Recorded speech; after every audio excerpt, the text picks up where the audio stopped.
आता आपल्याला पहिल्यांदा चक्का तयार करायचा आहे आम्रखंड करण्यासाठी। तर मी हे असं दही रात्रीच लावलेलं आहे ह्या मातीच्या भांड्यामध्ये। हे 1 लिटर दुधाचं मी दही लावलेलं आहे। तर बघा किती छान लागलंय दही आणि किती घट्ट सुद्धा हे बघा।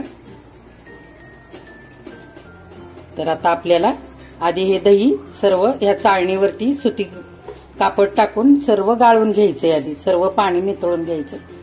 तर आधी आपण ते कापड ह्याच्यावरती हातरून घेऊया।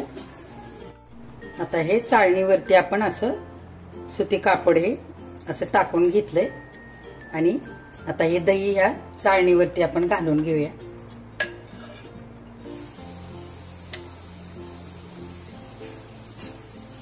आपल्याला व्यवस्थित हे पाणी सगळं निथळून घ्यायचंय ह्याच्यातून, म्हणजे अगदी घट्ट असा चक्का आपला तयार होईल।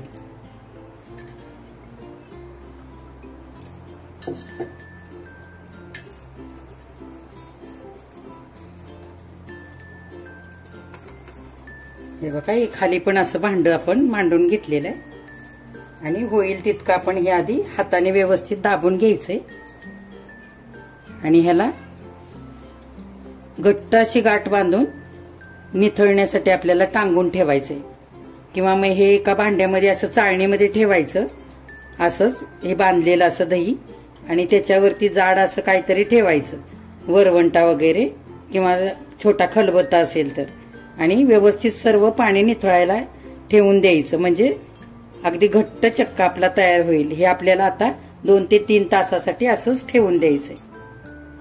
बघा, हे बांधलेलं दही आपण असंच ठेवणार आहोत चाळणीमध्ये, आणि ह्याच्यावरती असं आपण जड खलबत्ता ठेवून घेऊया आणि हे 2-3 तासासाठी असंच ठेवूया। बघा, आपण सुती कापडामध्ये दही बांधून ठेवलं होतं, ते 3 ते 4 तास झालेत। हे बघा किती छान चक्का तयार झालेला आहे, हे बघा किती घट्ट असा। तर तो मी असा चाळणीमध्ये घेतलेला आहे आणि आता आपल्याला ह्या चाळणीने तो व्यवस्थित गाळून घ्यायचा आहे। तर त्याच्यामध्ये आधी आपण हे वेलदोडा, जायफळ आणि सुंठ ही अशी आपण पूड करून घेतली, ती टाकून घेऊया त्याच्यावरती।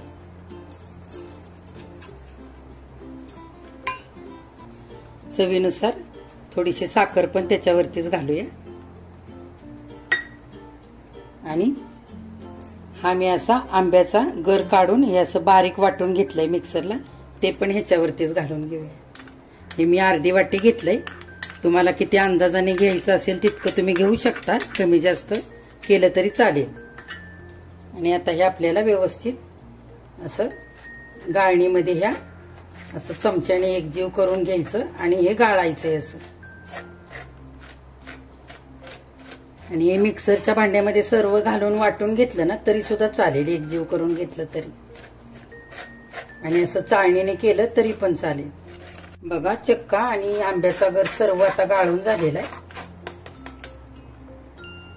आता व्यवस्थित आपण काढून घेऊया।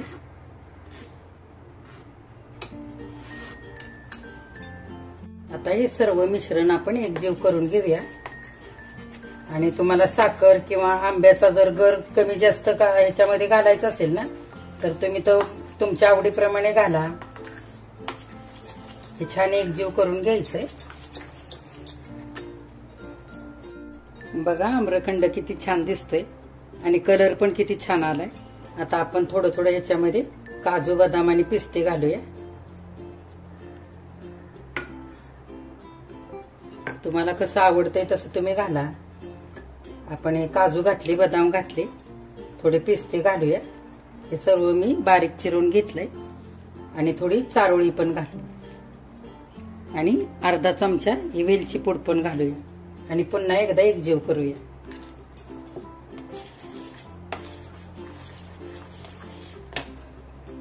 बघा, काजू, बदाम आणि पिस्ते आणि चारोळी हे सगळं आपण ह्याच्यामध्ये टाकून घेतलं आणि एकजीव करून घेतलंय। आता आपण हे एका वाटीमध्ये काढून घेऊया। किती छान आम्रखंड तयार झालाय, जसा बाजारात मिळतो ना अगदी तसा। बघा किती घट्ट असा तयार झालेला आहे, आणि आता आपल्याला ह्याला फ्रीज मध्ये ठेवायचा आहे, म्हणजे छान तो थंड पण होईल आणि थोडासा आणखी घट्ट होईल।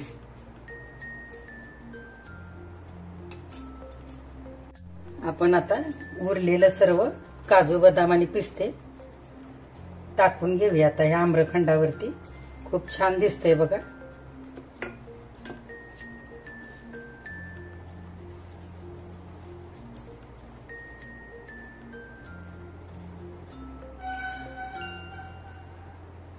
बघा किती छान तयार झालाय आम्रखंड.